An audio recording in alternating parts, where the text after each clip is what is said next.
We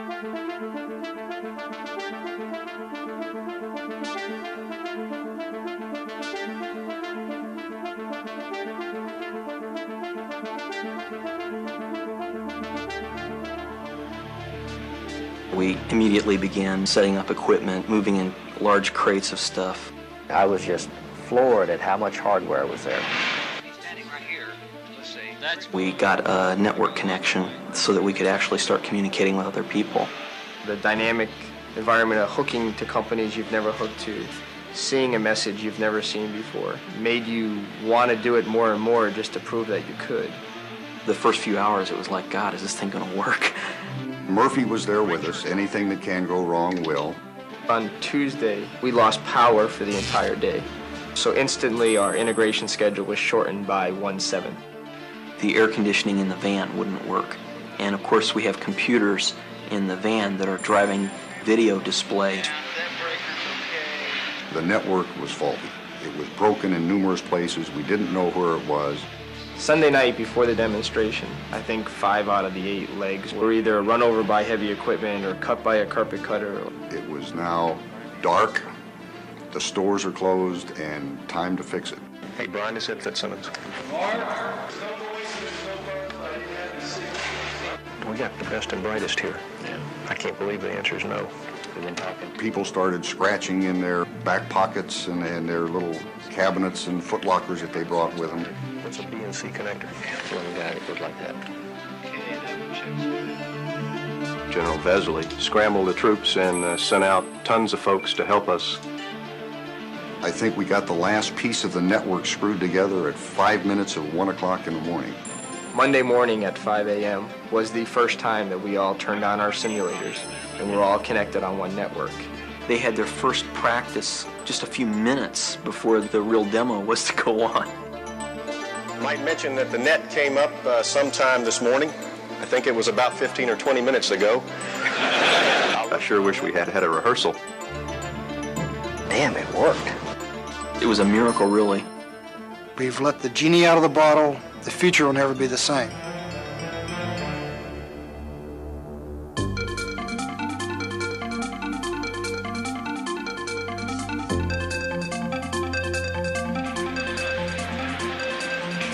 The significance of the ITSEC conference was it was the first time where industry and government got together and was able to demonstrate the interoperability of various applications on one medium. It's the first time that there was ever this large a number of dissimilar heterogeneous simulators in the same place that were trying to use the DIS standard.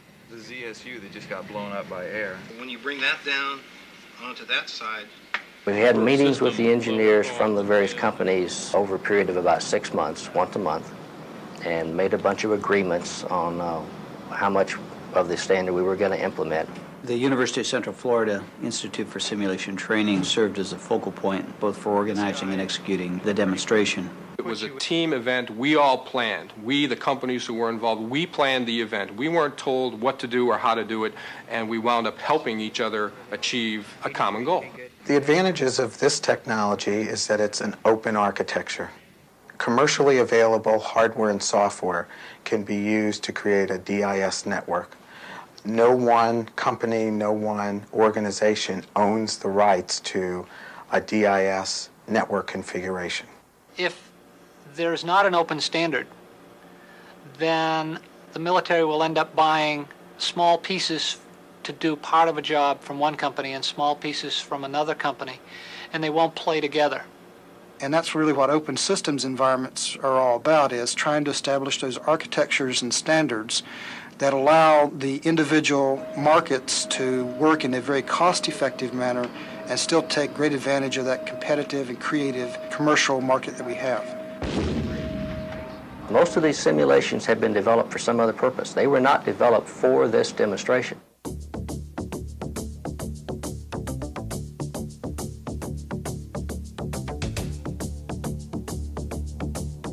The magic carpet helps transport us to any point in the environment that we want to visit. It started in the southwest corner of the database, an airplane flying over 3 ships. then going up into the battlefield, seeing first the artillery, then the mortars, the helicopters, the tanks. There were two Su-25 aircraft flying from the enemy area toward friendly assets.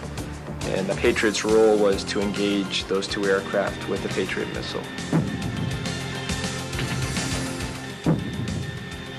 You would see perhaps a tank and a Bradley next to each other. Then you could walk down the conference hall and stop in at the booth where someone was generating the tank, see exactly what it looked like from their viewpoint. I think it was very obvious to everyone that it was a live demonstration because they were, in fact, attached to an F-18, and I believe the pilot thought that they weren't watching him anymore and his portion of the demo was over. And seems to be having a ball flying that aircraft. This particular airplane turned upside down and crashed into the ground, and the audience all gasped at that. I think it was actually a nice touch because it showed that everything was really live and that it wasn't a canned demo at all. Now, you cannot say that I didn't warn you that he was an Aggie.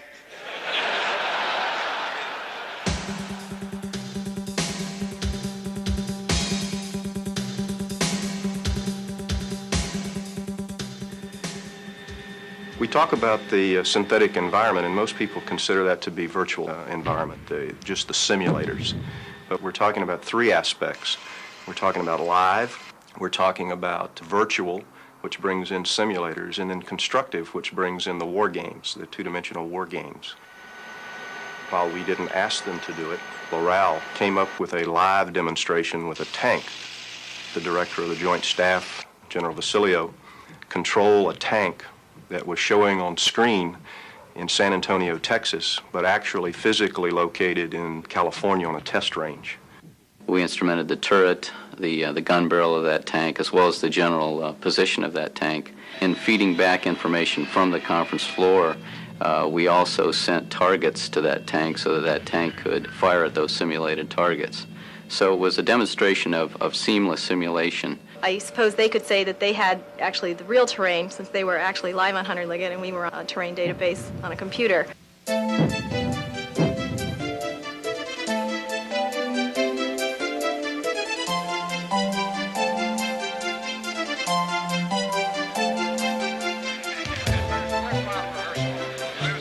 Everyone is now trying to use the same network protocol and create systems that can actually just hook up and play together instead of everyone creating their own protocol and then someone else having to come along and creating a translation box so that the two can talk together.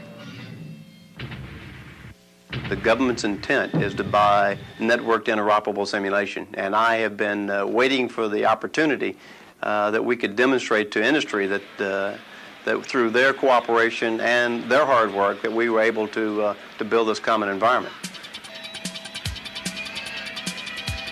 The DIS protocols are growing to include emissions and acoustics and other things that will allow you to model more of the real battlefield, pull together more tactical systems, and just enlarge the electronic battlefield.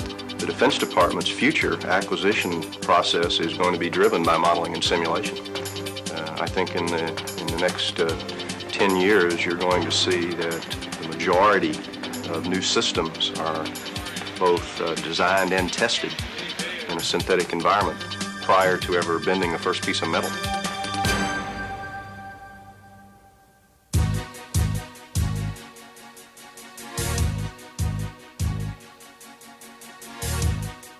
Distributed simulation's always been a neat idea, but I think we all brought it down to the level that, yeah, it's practical and feasible.